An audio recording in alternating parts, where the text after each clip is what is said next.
Indoor stadium का उद्घाटन किया गया, जहां पर सुविधाएं बैडमिंटन कोर्ट की हो, रेसलिंग की हो, जूडो की हो, बॉक्सिंग की हो, अन्य गेम्स के लिए वो सुविधाएं और कोर्ट्स बनाकर तैयार किए गए। आपको याद होगा, इस पूरी बिल्डिंग को बनने में जहां लगभग 11 वर्ष लग गए, हमने 10 महीने से कम समय के अंदर यहाँ पर ये सारे कोर्ट्स बनाने का काम, सुविधाएं देने का काम किया है और भविष्य के खिलाड़ी तराशने का और उनको प्रशिक्षण देने का काम national centre of excellence Hamirpur से होगा। ममता बनर्जी जी की सरकार भ्रष्टाचार में डूबी हुई है। बच्चों के मिड डे मील में भी जो सरकार हेराफेरी करे, भ्रष्टाचार करे, जनता को मिलने वाले पानी में भी जो पैसा ढूंढने का काम करे और फर्जीवाड़ा नंबर्स में दिखाकर करोड़ों रुपए का घोटाला हो, अनाज जो गरीबों के लिए आया था उसमें भी एक नहीं अनेक उदाहरण हेराफेरी के ममता जी की सरकार के आए।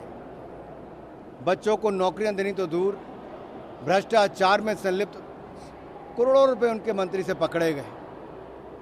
ममता जी का चेहरा बेनकाब हो चुका है। ये तुष्टीकरण की राजनीति करती हैं और इनकी सरकार भ्रष्टाचार में डूबी हुई है। भ्रष्टाचार के दल दल में डूबे ये राजनीतिक दल अपनी ज़मीन बचाने के लिए एक दूसरे का हाथ पकड़ने का प्रयास कर रहे हैं, लेकिन इनका भ्रष्टाचारी चेहरा, तुष्टीकरण की राजनीति और देश के खिलाफ कुछ पार्टियों का बोलना, ये अपने आप में इनको भारी पड़ेगा। जनता जानती है, नरेंद्र मोदी जी ने 9 वर्षों में भारत को आगे बढ़ाने का काम किया है।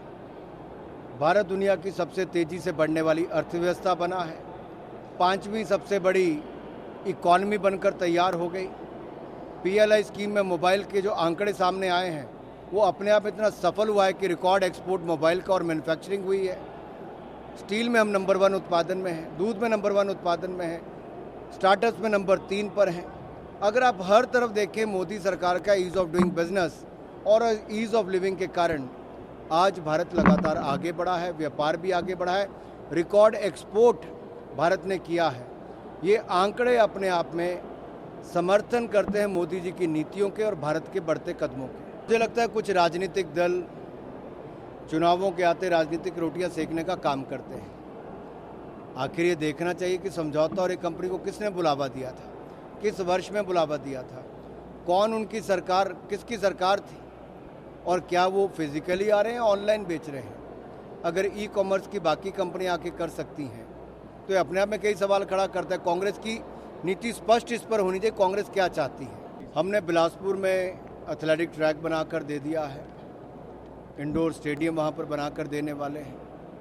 हमीरपुर में नेशनल सेंटर ऑफ एक्सीलेंस दे दिया है। अन्य कई इंडोर स्टेडियम्स हमने प्रदेश के अलग अलग हिस्सों में, बंगाणा में, जसवां परागपुर में, सुंदरनगर में, सोलन में, कई अन्य स्थानों पर वहाँ पर सैंक्शन किए हैं जहाँ पर सुविधाएं बन रही हैं। खेल राज्य का विषय है और राज्य की ही प्रमुख भूमिका इस पर रहती है, लेकिन उसके बावजूद केंद्र की सरकार में मोदी जी ने कांग्रेस के 960 करोड़ से बजट बढ़ाकर 3,397 करोड़ रुपया बजट कर दिया है। 3,000 करोड़ रुपया हम अलग से जो हमारी खेलों का आधारभूत ढांचा उसके बनाने पे खर्च कर रहे हैं। 3,200 करोड़ रुपया 2021-22 से 2025-26 तक खेलो इंडिया योजना के लिए मोदी सरकार ने मंजूर किया है।